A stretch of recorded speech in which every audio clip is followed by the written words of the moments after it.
Welcome back to The Explainer. Today, we are diving straight into a case that has absolutely baffled investigators and haunted a community for well over a decade. We're unpacking the chilling 2012 murder of 19-year-old UNC college student Faith Hedgepeth. And we're going to examine the really intense, high-stakes courtroom battle that's just been sparked by a massive DNA breakthrough. After years, literally years of dead ends, this cold case is rapidly thawing, and the pretrial maneuvers we're seeing play out right now are nothing short of extraordinary. Let's get into it. Okay, let's dive right into this. Imagine walking into a crime scene, and right in the center of a bloody bed, you find the note. It's written in pen on a white takeout food bag. It reads, "I'm not stupid," followed by the B word, and then the word jealous. It is just a bizarre, incredibly cryptic and chilling detail that investigators found right next to Faith's body. To really understand how we even got to this mysterious note, we have to look at the events leading up to that terrible discovery. Section 1. The 2012 crime scene, a tragic timeline. So let's trace her steps, step by step. Faith had a packed schedule that night, really highlighting just a typical busy college life. At 8 p.m., she attended an event at her sorority, Alpha Pi Omega. By 10 p.m., she's hitting the books at the library. Midnight rolls around, and she and her roommate, Karina Rosario, head out to a local nightclub called Thrill.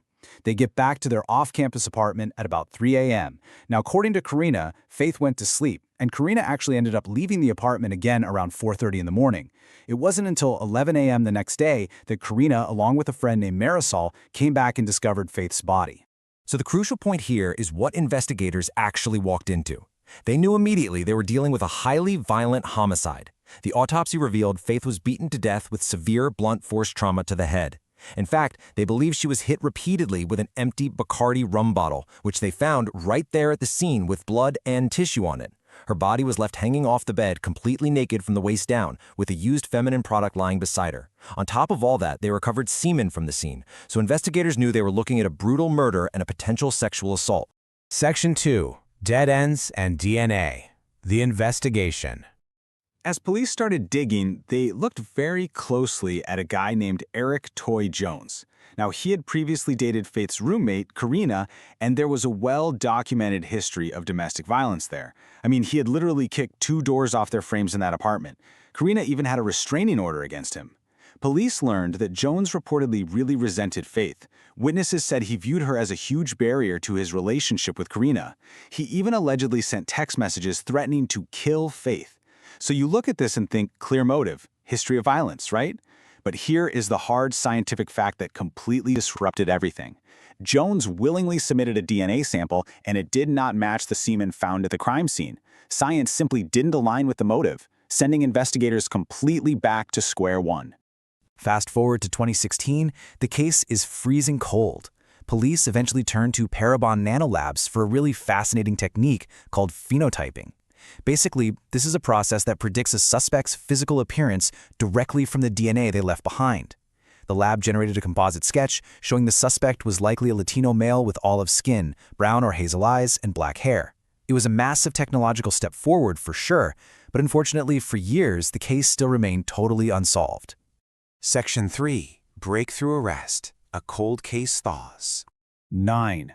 That is the agonizing number of years it took before law enforcement finally stood in front of microphones in 2021 to announce an arrest. They charged 33-year-old Miguel Salguero Olivares with first-degree murder, first-degree rape, first-degree sexual offense, and first-degree burglary.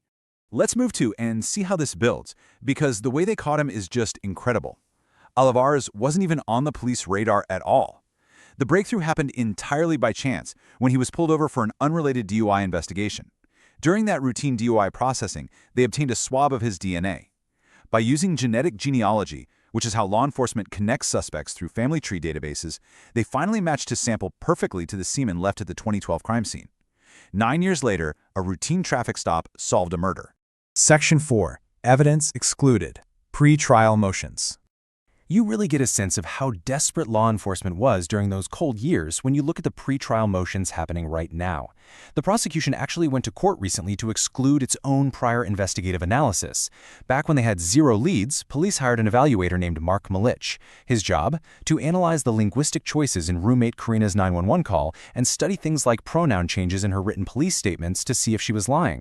It was a highly unconventional, almost pseudo-scientific attempt to find literally any lead they could. Well, the judge just tossed this evidence out entirely. He noted it relied on the evaluator's own self-created framework rather than objective, peer-reviewed methodology, meaning it totally failed to meet expert standards under North Carolina Rule 702. Section 5. The roommate defense, a key witness. And this brilliantly illustrates the intense legal chess match we are watching right now. Two completely different narratives are forming around this key witness, Karina. The defense is aggressively raising some shocking suspicions. They're pointing out that Karina allegedly had unexplained blood on her finger when she got into her friend's car around 4 a.m., which is right around the time Faith would have died.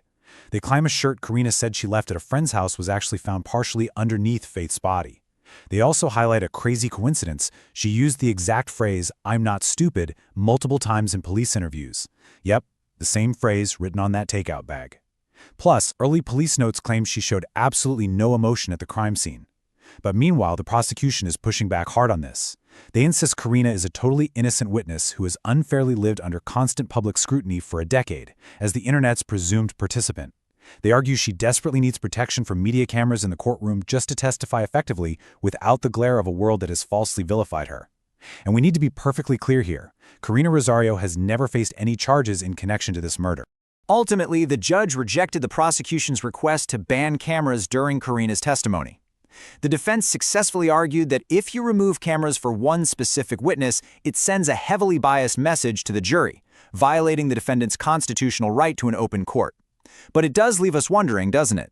Will the presence of all those courtroom cameras silence a key witness who has spent a decade as the public's primary suspect? How is that pressure going to impact her high-stakes testimony? Section 6. Justice for Faith, a bright future lost. Let's take a moment to bring this back to Faith herself. Faith Hedgepeth had an incredibly bright future ahead of her. She was so deeply committed to her fellow students and her American Indian community. Today, her legacy lives on beautifully through the Faith Hedgepeth Memorial Scholarship Fund. This fund honors her Hollowa-Saponi tribal roots by helping Native American women from North Carolina tribes earn a higher education. So even in the wake of such a horrific tragedy, her memory continues to lift up the community she loved.